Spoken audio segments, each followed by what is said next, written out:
Talk about a crusher. Yes! Oh! Are you kidding me? And gone!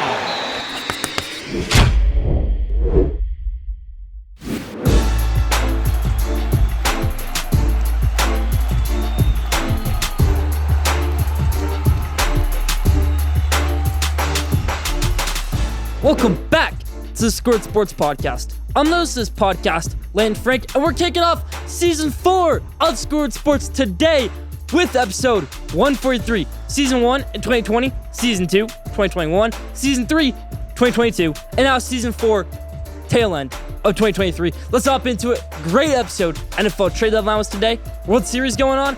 James Harden just got traded in the NBA. College ball playoff rankings just got released, and so much more. So stay tuned for an action-packed episode 143. Let's hop into it.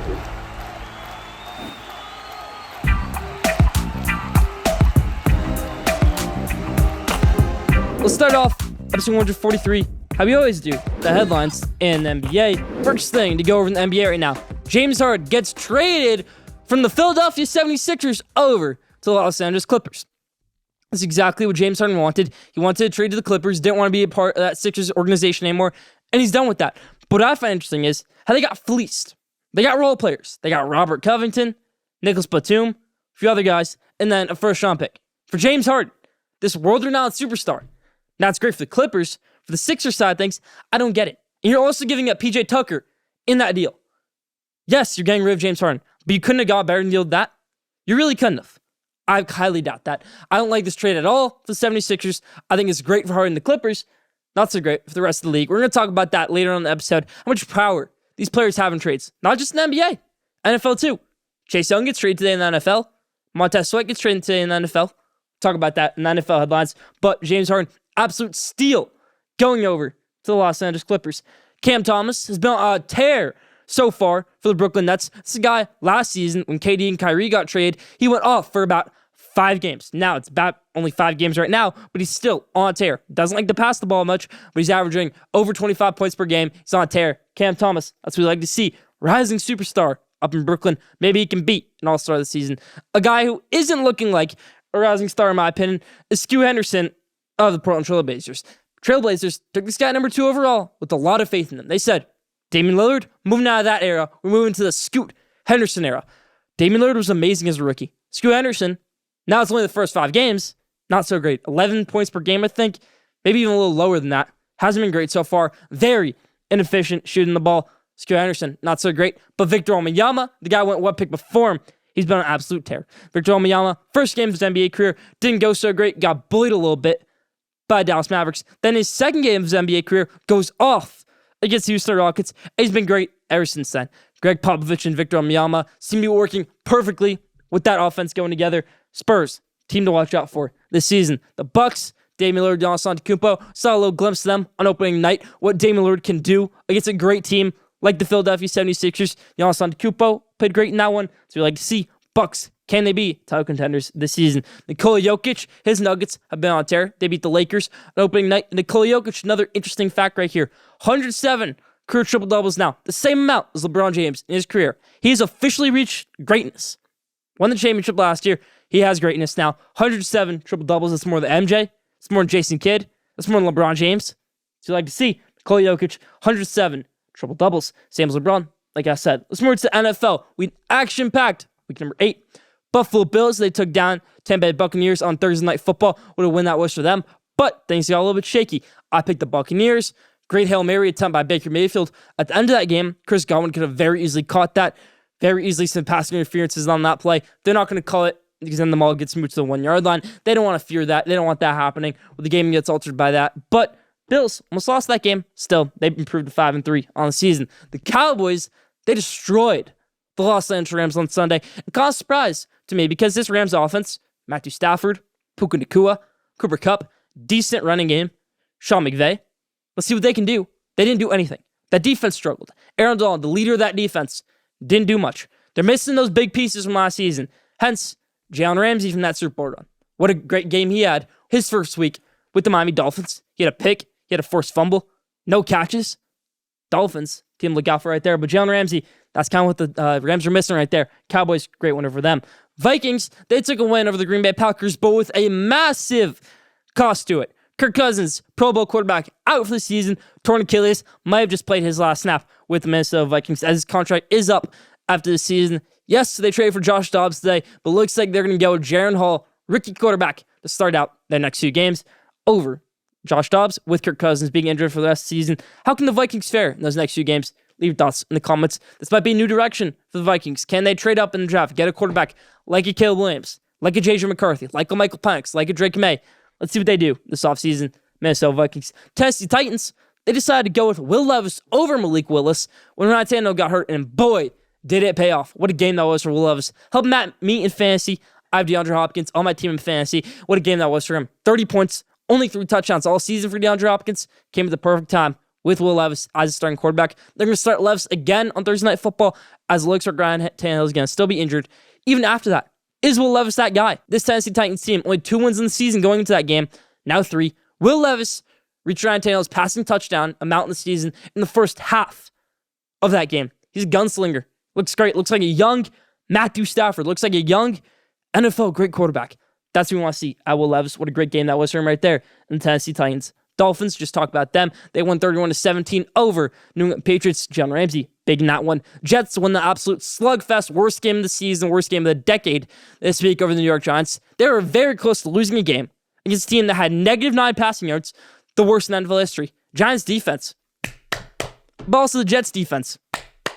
Clap it up for both these teams right here on their defense side of the ball. Offense, bit of an atrocity. Daniel Jones was out again this one. Tyrod Taylor took his place. Tyrod Taylor had to go to the hospital early in the first half. Then Tommy DeVito, probably didn't know who he was, used to be a Syracuse quarterback, was an Illinois quarterback last season, and played decently well, I guess you could say, from the New York Giants for what they were giving him. Scored a rushing touchdown, had no completions because they didn't let him throw the ball. He's probably going to have to start again this week. But the Giants almost won that game. They probably should have won that game. Got a sack on 4th down with a minute left.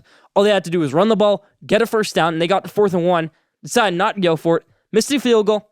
Went to overtime after the Jets got a field goal. And that was it for the rest of the game. Jets won that game. Really disappointing as a Giants fan. That one, it's a very winnable game that can get you back into that playoff race. Get you to 3-5. Now you're sitting at 2-6.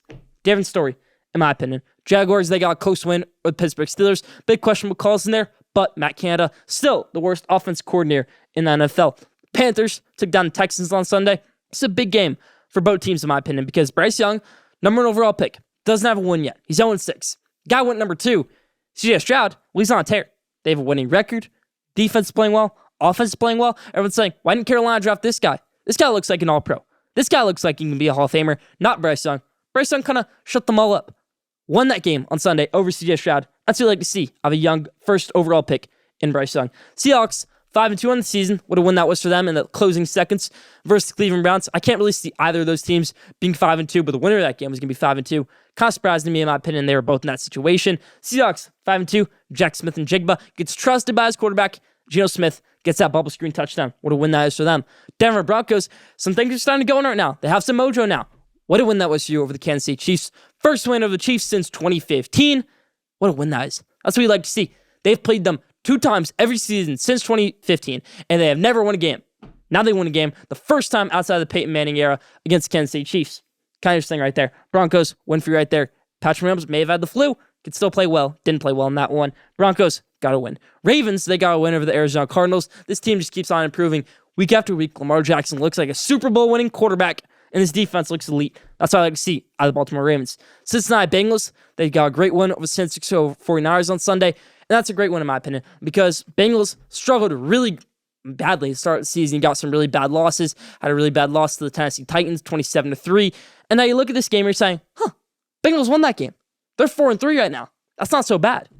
Joe Burrow started out 0-2. No team had made the playoff 0-2 in this new playoff era. Joe Burrow and his Bengals might look like that first team to do it. Bengals would have won that issue right there. Chargers, they started out on Sunday Night Football, and they absolutely did what they needed to do. They played smash mouth football for an hour. They played great. Would have won that issue right there over Tyson Bagent. Those are the games you're supposed to win. So they did do. Brandon Staley keeps his job for at least one more week, you could say. And the Detroit Lions may have just ended Josh McDaniels' coaching career as a head coach for the Las Vegas Raiders. Jahmyr Gibbs outgained the whole entire Las Vegas Raiders team. That wasn't Devontae Adams' last game as a Raider, even though it should have been.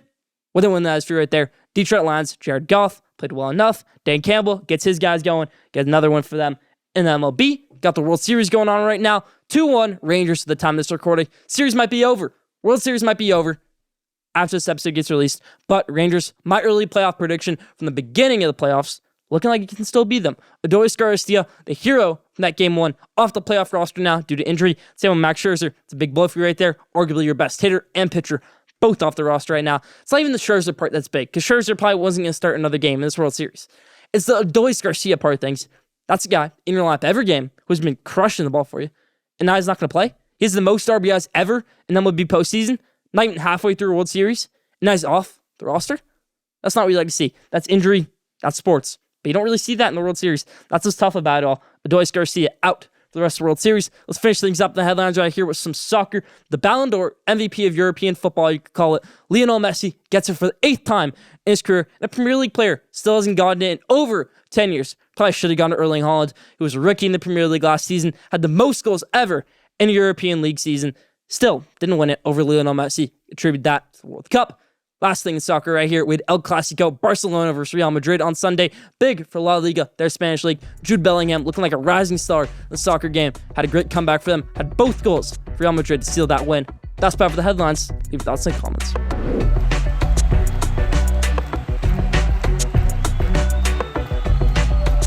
Now, Schoolyard Sports, NFL Game Day. Let's hop into it. We got a lot of great games in the NFL this week. Back to the bye weeks after having 16 NFL games last week. We got some interesting games this week, though. Dolphins versus Chiefs out in Germany. That's a good game right there. Chargers, Jets, Monday Night Football, Ravens, Seahawks. Let's get into all those great games in the NFL this week. Starting off with Titans versus Steelers, Thursday Night Football. Will Levis getting the ball in this one. Kenny Pickett says there's no chance he doesn't play in this one, and he gets embarrassed by Will Levis and his Tennessee Titans team. Derrick Henry didn't get traded deadline. Probably would have if they didn't see what Will Levis did last Sunday. He has them in a playoff position, in my opinion, if he's a starter for the rest of the season. Now, I know I'm overreacting. I know it's just one game, but I'm liking it. I like Will Levis. I like the gunslinging. I like the gun show that he's got going on right now. Will Levis uses his receivers, DeAndre Hopkins, uses Derrick Henry, and that defense steps up big. Titans over the Steelers. Matt Canada's last game as the offense coordinator for the Steelers. Hopefully, praying for you Steelers fans. Let's get Matt Canada out of Pittsburgh. Dolphins versus Chiefs out in Germany. One of those Germany NFL games, international NFL games. Tyreek Hill does not make his return to Kansas City, or vice versa. Patrick Mahomes plays him in Miami. Be neutral site in this one. I like the Dolphins this one. Patrick Mahomes probably might still have the flu by that game. Not even that. I think Chiefs offense wasn't so great last week. Still won't be great this week. Dolphins defense has been really solid. That secondary is really improving with Jalen Ramsey there now. Xavier Howard's going to be there. They locked down the Kansas City Chiefs. Chiefs receivers didn't look great last week. Sky Moore didn't play well. Rashee Rice didn't play well. It just didn't look good all around the field. Running game with Pacheco wasn't great. Travis Kelce couldn't get open much. Let's go with the Dolphins over the Chiefs. They get their first win over a 500 team since that win over the Bills week 3 last season. That's kind of crazy to think about. Dolphins over the Chiefs. Vikings versus Falcons. I like the Vikings this one. Falcons kind of started off the season really well. Their record didn't really resemble that. Desmond Ridder has played awful these past few games. Bijan Robinson hasn't played much. Arthur Smith doesn't know how to use his players. Let's get him out of there. Arthur Smith, I believe you're a good coach. I thought you were a good coach from the jump. You're not showing it. You're not calling plays that you're a good coach. You'd rather play Cordero Patterson or Tyler Algier over your top 10 guy, Bijan Robinson. You'd rather not use Drake London and Kyle Pitts, the guys you took top 10 overall. He has drafted Drake London, Kyle Pitts, and Bijan Robinson on the top 10, and he has utilized them 0% of the time. He's had quarterbacks like Desmond Ridder and Marcus Mariota start for them who have done nothing. Might be Heineke in this one. Doesn't matter. Vikings, Jaron Hall gets his first career win and his first career start over the Atlanta Falcons. Rams versus Packers. It's kind of a battle of two teams with a lot of talent that aren't showing it right now. I'm going to go with the Rams. I think they finally get a win with Cooper Kupp and Puka Nacua in the same lineup. They need it right here, desperately for their playoff chances. Packers look like they started off the season well. Only 2 wins. 2 wins for the Green Bay Packers. Rams over the Packers. Seahawks versus Ravens. Seahawks are 5-2. Ravens on a tear right now. I'm going to go with the Ravens in this one. Lamar Jackson, like I said in the headlines, playing like a Super Bowl winning quarterback. Running game, solid enough. They didn't get a big player at the running back position trade deadline. Some thought they could have gotten maybe Derrick Henry. Maybe he could have got somebody better. But J.K. Dobbins out for the season for them. That's a blow for them. Maybe they want to go with the long term. Keep J.K. Dobbins as a starting running back for the future. But let's go with the Ravens over the Seahawks. Cowboys versus Eagles, arguably the game of the week. This NFC East showdown. So I'm going to be up in Philadelphia. Doesn't matter. I'm going to go to the Dallas Cowboys. Now, I'm not a Cowboys fan. I'm actually a Cowboys hater, in my opinion. But let's go with the Cowboys in this one. I think Dak Prescott plays well enough. Tony Pollard does good enough. And his defense, elite, in my opinion. Jalen Hurts, they throw the ball too much.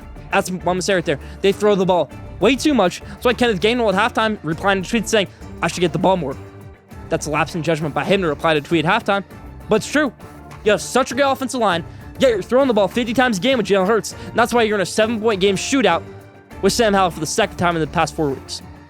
I don't like it from the Philadelphia Eagles. Cowboys over the Eagles.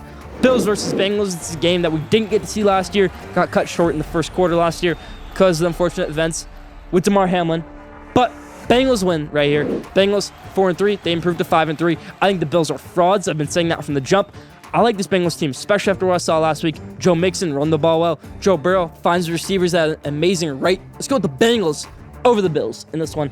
And to close it out, Monday Night Football, Chargers versus Jets. I've been high on the Jets all season long. After what I saw last week was an atrocity. Great by a defense. What was that offense? Where was Breece Hall? Where was Dalvin Cook? Most importantly, why is Zach Wilson fumbling the ball 2 times?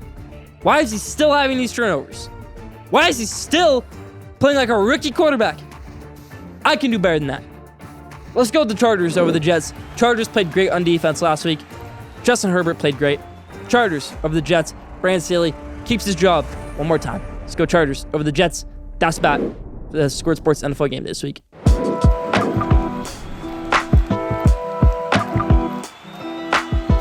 Now, top 5. This week's top 5 is my top 5 teams in college basketball. You might be saying, what do you got to do with college basketball right now? It's football and baseball season. Well, college basketball, right around the corner, starts next Tuesday. I'm going to give you my hot takes and everything next Tuesday, next episode, 144. Well, on this one, I'm going to give you my top 5 teams in college basketball. This is way different than what the NCAA poll looks like. NCAA poll, you can see teams like Marquette in there, Michigan State in there. What I saw of Michigan State last season was they made the Sweet 16 off a lucky run, and they lost the game they should have won. They lost games to teams like Michigan they shouldn't have lost to.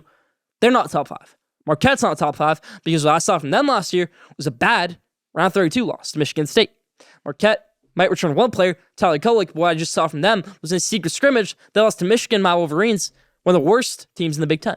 So, let's go to top 5 teams in college basketball, jump at the season. Number 5, the Kentucky Wildcats. I love this Kentucky team. Full of freshmen, but that's exciting in college basketball. Aaron Bradshaw is going to be a great center for them. Rob Dillingham, one of the best forwards in the country, can shoot from anywhere on the court. Great 3-level scorer. DJ Wagner. A few other guys. Antonio Reeves, coming back from last year, will be a 5th-year senior. A lot of good infusion of youth on this team. A team that really needed that. Last year, they kind of only played through Oscar Tshiebwe, and that's what hindered them, in my opinion. So, they won't have that this season. Number 5, Kentucky. Number 4, Texas Longhorns. Everybody's sleeping on Texas right now, except me. Churn guys like Dylan Disu, who was out in that Elite 8 last year. They won that game with Dylan Disu. They probably would have made the Final Four, in my opinion, if Dylan Disu plays in that game. Brought back another guy and brought Cunningham. Tyrese Hunter's still back, one of the best guards in the country. They just got Max Amos from Oral Roberts, who averaged 30 points per game last season. Texas, team to look out for right here. Rodney Terry, year 2, is a head coach for them for Texas. 3, Houston Cougars in the Big 12 now. It's going to be interesting to see how they do. In the American Conference last year, absolutely dominated that conference. But now, you're in the Big 12. How's that going to fare for you? You're going to be playing teams like Kansas, number 1 in the country. Teams like Texas. Teams like Oklahoma. Kansas State. That's why I'm excited to see right here with Houston. This new conference realignment. They're number 3 for me. Jamal Shed, good player returning for them. LJ Cryer coming back from that Baylor squad. He's going to transfer over to Houston this season. Kelvin Sampson, back for another year. Most consistent coach in the country, you could say. 3, Houston. Number 2, Kansas Jayhawks, everybody. Hunter Dickinson, their biggest acquisition of the offseason. He goes from Michigan to Kansas. And from what I've seen, Hunter Dickinson, from his 3 years at Michigan, was overrated. Overrated. Hate to say it, but he's overrated. Michigan will play through Hunter Dickinson every game last season. In the games he didn't play, they won them. I take it back to Michigan-Ohio State, 2022. Hunter Dickinson doesn't play in that game, and Michigan wins it. Now, Michigan has a good ride to the Sweet 16. They go through him the whole Sweet 16 game. They lose that game. Freshman year for Michigan, they make it to the Elite 8. They play through him that whole game. They lose that game. Cool, Kansas. You got the best center in the country. Can't play through him. Can't let him shoot 5 threes a game. That's what we tried to do last year. Kansas, I know I'm kind of ranting on you right now. There's still a lot of good about this team. Kevin McCullough coming back for another year. Bill Self come back from another year. If he didn't have his health concerns last year in the NCAA tournament, they could have made a really deep run, in my opinion. But let's go Kansas. Number 2. Number 1, best team in college basketball. They might be number 2 in the AP poll. They're number 1 in the Schoolyard Sports poll. Duke Blue Devils, everybody. Kyle Filipowski could have been a lottery pick last year. He's back. He'll probably win the Wooden Award, in my opinion. Jared McCain, 5-star, best point guard coming out of the recruiting class. He's in this Duke Blue Devils squad now. Tyrese Proctor could have been a lottery pick last year. He comes back. Jamie Roach could have been a first-round pick. One of the best players that Duke has had in a long time. He's coming back for his 4th year, his senior year. A lot of good in this Duke basketball team. Sean Stewart, a few other guys. A lot of good to look out for on this team. Duke, number 1, year 2 under John Shire. The reigning ACC champs started out my season at number 1. That's about for my top 5. Leave your thoughts in the comments.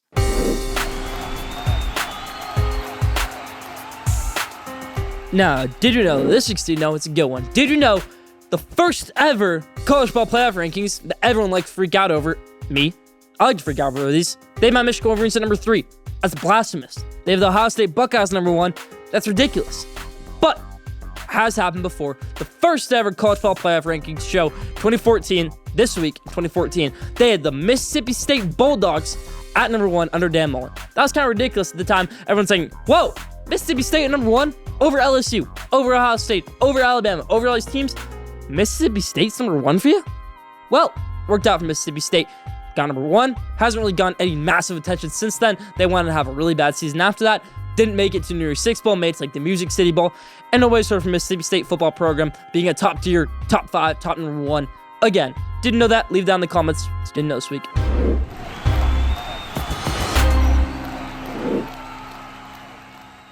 Now, my spotlight this week, we're going to go over some big trades that happen in the sports world. Let's start out with James Harden going from the Philadelphia 76ers over to the Los Angeles Clippers.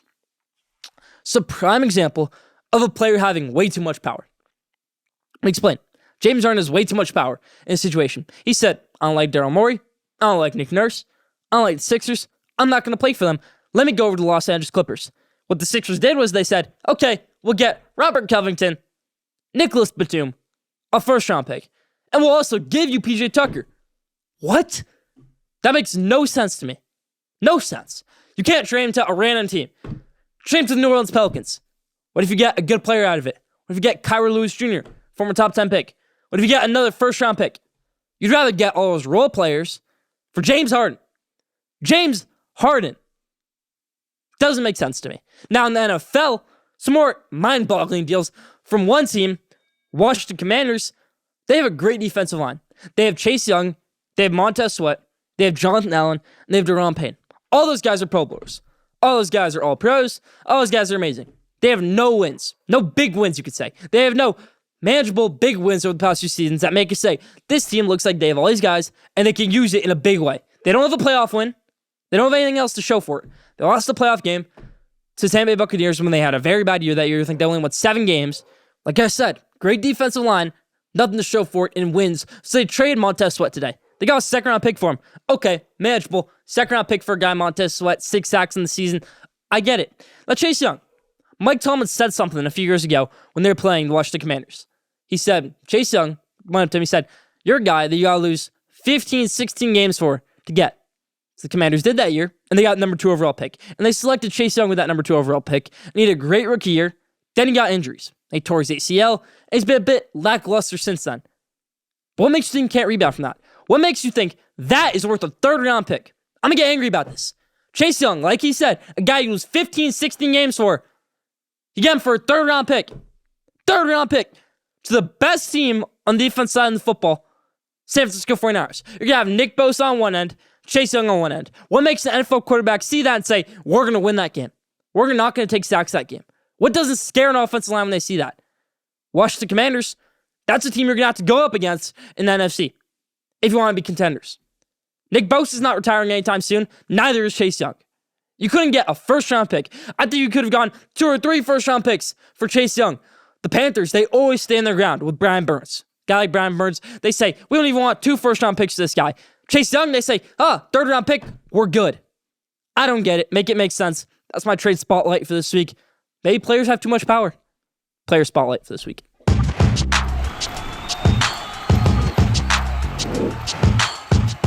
Now, Schoolyard Sports fans, it is Halloween. Time is recording. Let's talk about it's my costume for Halloween this year. Little Deion Sanders, Coach Prime. Got the Coach Prime hoodie going. Let me get the sunglasses. The gold Deion Sanders sunglasses that I always love wearing on the sideline. Let's talk about this Colorado football program here for a minute. They go up against UCLA on Saturday. Let me flex it right here. Sorry for the audio listeners. Got the Coach Prime hoodie on. Go watch us on YouTube at Schoolyard Sports. But Coach Prime and his squad take on the UCLA Bruins at the Rose Bowl this Saturday. Travis Hunter had a great game, 2 interceptions. Shedeur Sanders played well enough until he didn't get an injection because the offensive line was so bad. The offensive line, defensive line is so bad. Deion Sanders, you got the skill players down. And now he's saying, I realized I made a mistake I didn't get good linemen. Get good linemen. I'm talking to Deion Sanders right now. I need to get good linemen. So we need to win big football games. It might help you win TCU. Not going to help you win against USC. Oregon. Big 12 teams that you're going to have to play next year. Kansas, they're good. Oklahoma State, Houston, they're going to win those games with a bad offensive defensive line. So Coach Prime, talk to you right here. That's what you need to do. Get those big offensive linemen, defensive linemen, and then you're a top program in the country. Happy Halloween, Schoolyard Sports fans. Here's my Coach Prime costume for you.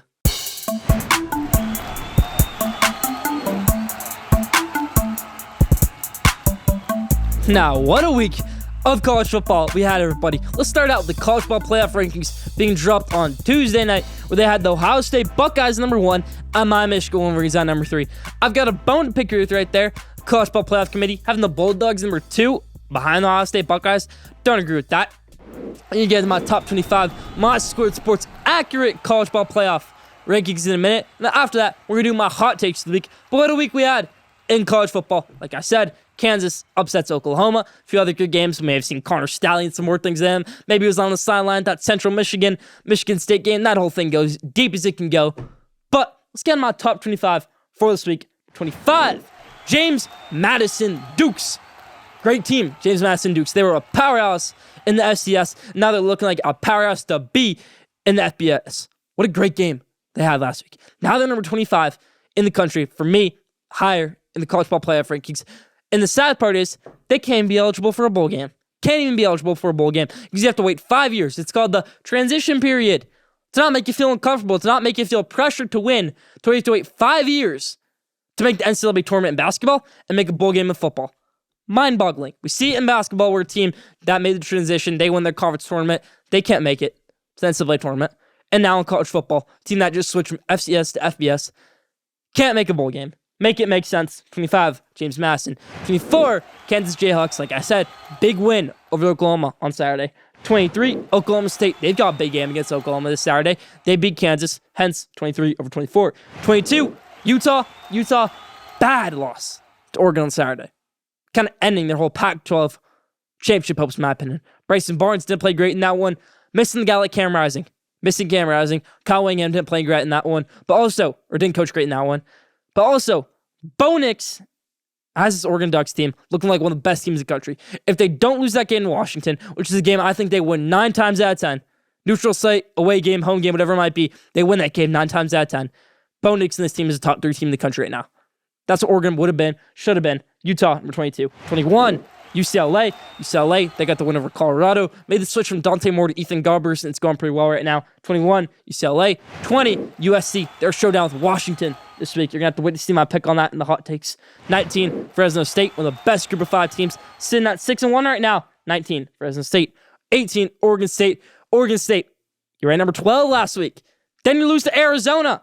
Now your CFP playoff hopes are done. Sorry, Deidre Ungale. You're at number 18. 17, Air Force. Bring it all out.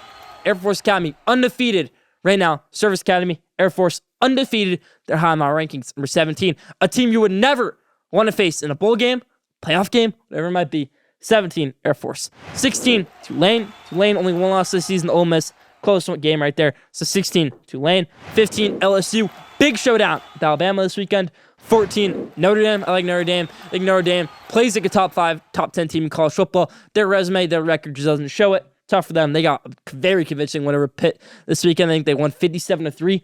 14, Notre Dame. 13, Louisville. 23-0 over Duke.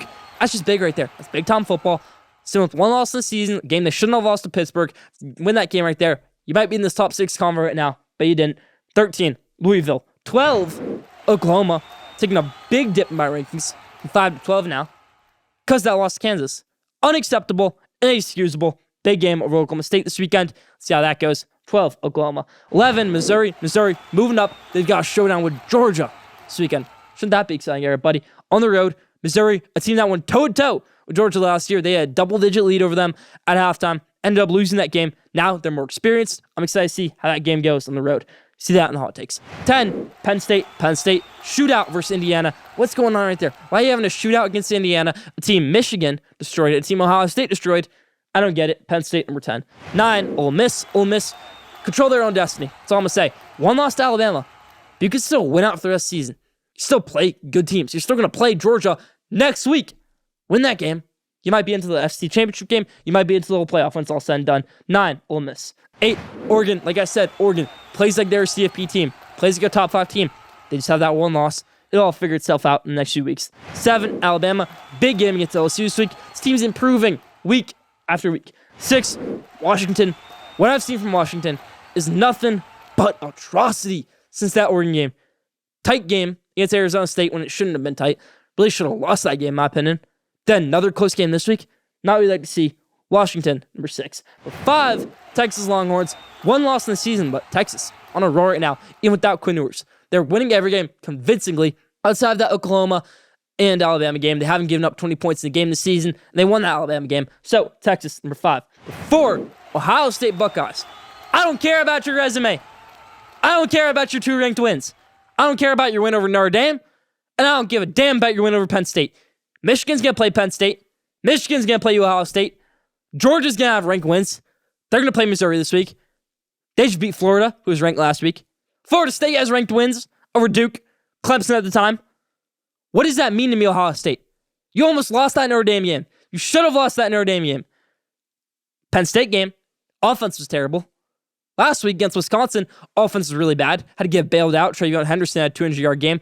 But what has Kyle McCord made you see? What is his defense? That's top 5 defense in the country. Cool. Georgia has a better defense than you. Michigan has a better defense than you. Why you deserve to be number 1 in the CFP rankings? Not in my rankings. 4, Ohio State. 3, Florida State. I like this Florida State team a lot. Keon Coleman, maybe the best receiver in college football. Jordan Travis, 6th-year senior, but he's shown why he's so experienced as a 6th-year senior. Gets things done. Florida State, number 3. 2, Georgia Bulldogs. Me and my Michigan Wolverines are number 1. That's not the bias talking. That's real talking. We're 2, Georgia football. I like what I saw from Carson Beck this weekend. You're going up against a great team in Florida. You go down 7-0 early. How are you going to respond to that? Your best player on offense, Brock Bowers, without you. How are you going to respond? Played great in that one. They didn't give up another touchdown to that fourth quarter. A lot of questions got answered last weekend. I had worries about this Georgia defense. I had worries about this Georgia offense. They got figured out, but I still think Michigan's the best team in the country. J.J. McCarthy, on 3rd and long this season. 1 incompletion. The rest of them either have gone for a first down or a touchdown. This defense has had an amazing season. Shout out against Michigan State. Starting defense for Michigan has only given up 3 touchdowns. Now, how many they've scored? They've scored 4 touchdowns. The Michigan starting defense has 4 pick-sixes this season, and they've only given up 3 touchdowns. 1 passing touchdown. That's mind-boggling to me. Michigan, number 1. That's my top 25. Leave it down in the comments.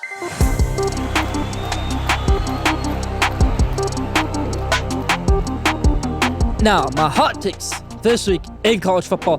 Let's hop into it. My 6 hot takes. A lot of great games this week. Hot takes weren't so great last week. Only 2 of 6. Let's improve on that. Let's get 6 of 6 for the first time this season, this week. First game, Rutgers versus Ohio State. I have Rutgers being very close in this game with Ohio State. I think Rutgers, Gavin Wimsatt has grown up a lot as a quarterback this season. But Nungai has played well. And this game is at home for Rutgers. A game where Kyle McCord and Marvin Harrison kind of grew up in New Jersey. Ohio State wins this game very close over Rutgers. Kind of shocked everybody in the country. Kind of shocked the CFP committee saying Ohio State does not deserve to be number 1.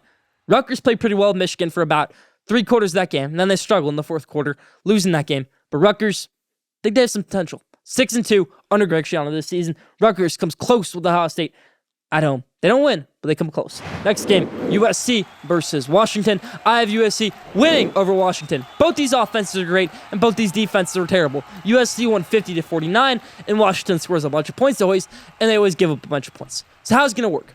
I think the Washington offense can go cold way more than this USC offense can go cold. Washington's offense can go cold against a team like Arizona State, who has one of the worst defenses in the country, while USC's offense only went cold against Notre Dame, one of the best defenses in the country. And then Caleb Williams makes a statement right here, keeps their Pac-12 championship hopes alive. Only one loss to the Pac-12, USC over Washington. Next game, Texas over Kansas State. And Texas gets a win over Kansas State right here. They played them up in Kansas last year, and really close game. Adrian Martinez played well in that one. That's Will Howard for them. But I got Texas over Kansas State, kind of being disrespected a little bit with this line of -3 for Texas. I think they blow Kansas State out of the water. Kansas State has really improved this season in the past few weeks. Will Howard, they went 41-0 last week over Houston, team that Texas almost lost to. But doesn't matter. Texas, Malik Murphy, Jonathan Brooks, Xavier Worthy, defense, Steve Sarkisian, too much over Kansas State, Texas. Next game, Missouri cuts it close with Georgia on the road. Like I said, this game last year was very close. Now Missouri on the road this year. If they're at home, it's going to very well be a game they win. Georgia could have a hangover from that game they had against Florida last week. They're saying, we're comfy. We're sitting great after a great game we had last week. I don't know about that. You're going up against maybe the best receiving duo in the country in Luther Burden and Theo Wease, a great quarterback, a very consistent quarterback in Brady Cook, a good running back. Lad Drinkins can have a good game plan right here, trip up the Bulldogs. Missouri, close with Georgia. Bulldogs win it, but close. Next game, Oklahoma edges out Oklahoma State in Bedlam. This will unfortunately be the last Bedlam rivalry until further notice. Even when Oklahoma moves to the SEC, they will not continue this Oklahoma State rivalry. Now, I already know Mike Gundy's hungry to win this one. Alan Bowman's hungry to win this one for Oklahoma State, and they're improving. They're 6-2. They've lost to South Alabama. That's not so great, and they've lost another team. South Alabama, that's a battle loss right there. That's what shows me vulnerability in this team. I don't care if it's the beginning of the season. Loss to South Alabama is lost to South Alabama. Oklahoma edges out Oklahoma State in this one. Dylan Gabriel, make the right plays. Please. You missed the intro, Anthony, maybe your top receiver out for the season. But running game needs to get going this one. I think that rain delay messed them up a little bit. I think that defense really struggled in that fourth down play last week. Shouldn't have given up that touchdown to Jason Beam in Kansas on that fourth down play. And then you got the ball. Drove pretty far, about the 20-yard line. Couldn't score a touchdown. Oklahoma edges out Oklahoma State in this one, though. Wins the last Bedlam until further notice. And now, the best game of the week. This game also have a lot of implications for the future because SEC, Alabama, Texas, that's going to be a bigger game going forward. Alabama, Oklahoma, that could be a bigger game going forward. And this game I'm about to talk about has some less excitement to it. Alabama, LSU. LSU won this game last year. Now Alabama's at home. I can't see Nick Saban losing 2 games at home in a season. I just can't see it. Alabama gets the win over LSU. Jayden Daniels, maybe the best quarterback in college football. He is tough to plan for. It's going to be a close game. But once all said and done, Jalen Monroe finds his guys, finds Jace McClellan, finds Jermaine Burton, finds Kobe Prentice. They win this game. Will Reichard, kicker, he even matters in this one. Dallas Turner matters in this one. They all matter in this one. Well, won LSU that game last year was the home crowd. So many moments in that game, the home crowd helped them out. Doesn't happen this year. Alabama gets the win over LSU. Can't see Nick Saban losing 2 games at home. Alabama over LSU. That's about for my 6 hot takes. Leave your thoughts in the comments.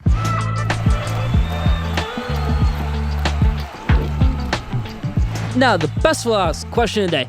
This week's question today is, who's going to be the best quarterback from this 2023 NFL draft class? I said the draft time that I think they're all going to be good. I think C.J. Stroud's going to have a good career. I think Bryce Young's going to have a good career. Anthony Richardson's going to have a good career. And Will Levis is going to have a good career. That's kind of what we've seen from all these guys so far. Will Levis, very small sample size we saw from him. He played great. Bryce Young showing improvement week after week. Anthony Richardson was good in the small sample size we had of him. Now he's out for the season. And C.J. Stroud's been the best of them all. So who's going to be the best quarterback from this draft class when it's all said and done? Leave your answers in the comments. That's about for question of the day this week. That's about for Schoolyard Sports with Lane Frank, episode 143. Thank you for tuning in. Follow Schoolyard Sports on Instagram, @Schoolyard Sports. Follow Schoolyard Sports on Twitter, @Schoolyard Sport. Don't forget to subscribe, rate, and review for the best sports content in the world. Let's get ready for the season 4. It'll be action-packed. Let's go. That's about for Schoolyard Sports with Lane Frank, episode 143. See you back here.